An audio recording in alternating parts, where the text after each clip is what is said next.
ትልቅ ሀብት፣ ትልቅ መሬት፣ ትልቅ የሰው ኃይል የያዙ የመንግስት ኩባንያዎች ባለቤት እንደሌለው ትጉ ባልሆኑ ሰዎች፣ ራዕይ በሌላቸው ሰዎች፣ አብዛኛው አክሳሪ፣ ግብር የማይከፍል፣ ወጪና ገቢው የማይታወቅ በጣም አሳዛኝ የሀብት ብክነት ነበር። በአንድ በኩል ችግር አለ፣ በሌላ በኩል ደግሞ ብክነት አለ።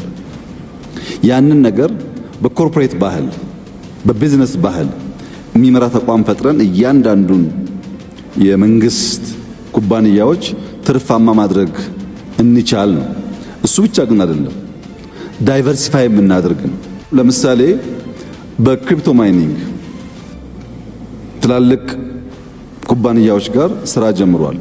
በጥቂት ዓመታት ከፍተኛ ትርፋማ እንደሚሆን ይጠበቃል።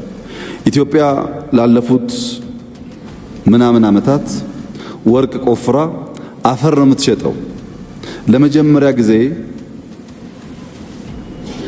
የወርቅ ሪፋይነሪ ኢአይኤች ለኢትዮጵያ እየገነባ ነው። በጥቂት ወራት ውስጥ እንደሚጨርስ ተስፋ ይደረጋል። ይሄ በጣም ብዙ ሀብት ያስቀራል፣ ያመጣል።